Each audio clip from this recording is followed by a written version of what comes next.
Hello, എല്ലാവർക്കും പുതിയൊരു വീഡിയോയിലേക്ക് സ്വാഗതം.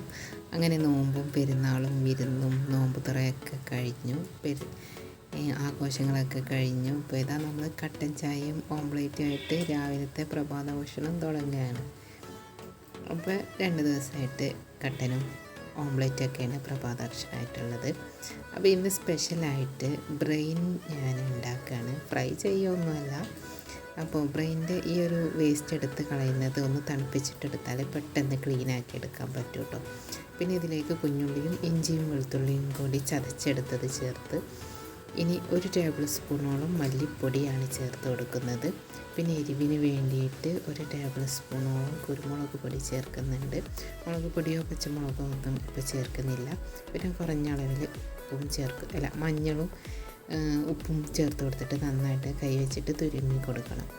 തുരുമ്മി ഇതിങ്ങനെ കൈകൊണ്ട് തന്നെ ഉടച്ചെടുത്തതിന് ശേഷം ഈ കൈ കഴുകിയ ഒരു വെള്ളം മതി, കുറഞ്ഞ അളവിലുള്ള ഒരു വെള്ളം കൂടി ഒഴിച്ച് മിക്സ് ചെയ്തിട്ട് വേവാനായിട്ട് വെക്കാം.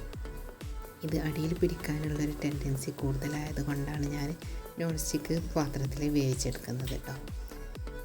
അപ്പോൾ തിളച്ച് വരട്ടെ. തിളച്ച് വരുമ്പോൾ ഇടയ്ക്കൊന്ന് അടപ്പ് തുറന്നിട്ട് ഇളക്കി കൊടുക്കാം. നോൺ സ്റ്റിക്ക് പാനാണെങ്കിലും ഇതിൽ അടിക്ക് പിടിക്കാനുള്ള ചാൻസ് കൂടുതലാണ്. അതുകൊണ്ട് തന്നെ ഇടയ്ക്ക് ഇളക്കി കൊടുക്കാനും തുറന്ന് നോക്കാനും മറന്നു പോവാതെ ശ്രദ്ധിക്കണം നിങ്ങൾ ഉണ്ടാക്കുമ്പോൾ കേട്ടോ. അവന് വെന്ത് വന്നാൽ ഉപ്പോ എരിവോ ഒക്കെ നോക്കിയിട്ട് ആവശ്യമാണെങ്കിൽ ചേർത്ത് കൊടുക്കാം. ഇനി ഇതിനകത്തേക്ക് ഒരല്പം കൂടി ഡ്രൈ ആയി കിട്ടാനുണ്ട്. ശേഷം വെളിച്ചെണ്ണയിൽ ചെറിയുള്ളി വറുത്തിട്ട് കറിവേപ്പില കൂടെ ചേർത്ത് ഒഴിച്ചു കൊടുക്കുന്ന സമയത്ത് നമ്മൾ ഗരം മസാലയൊന്നും ചേർത്തിട്ടില്ല. അപ്പോൾ ഉള്ളി മൂത്ത് വന്നതിന് ശേഷം തീ ഓഫാക്കിയതിന് ശേഷം ഗരം മസാല എണ്ണയിലൊന്ന് മൂപ്പിച്ചിട്ട് അതുകൂടെ ചേർത്തിട്ട് കറിയിലേക്ക് ഒഴിച്ചിട്ട് ചേർത്ത് ഇളക്കി കൊടുക്കാം. അപ്പോൾ ഇത്രയേ ഉള്ളൂ, സംഭവം കഴിഞ്ഞു. ഞങ്ങളുടെ നാട്ടിലൊക്കെ ഈ ഒരു ബ്രെയിനിന് 100 രൂപയാണ് വില വരുന്നത്. അപ്പം എന്നെപ്പോലെ ബ്രെയിനൊക്കെ ഇഷ്ടപ്പെടുന്നവർക്ക് ഇടയ്ക്ക് ഇങ്ങനെ ഉണ്ടാക്കി നോക്കാം കേട്ടോ. നമ്മൾ യൂട്യൂബിൽ നോക്കിക്കഴിഞ്ഞാൽ ഒരുപാട് ബ്രെയിൻ റെസിപ്പി ഉണ്ട്.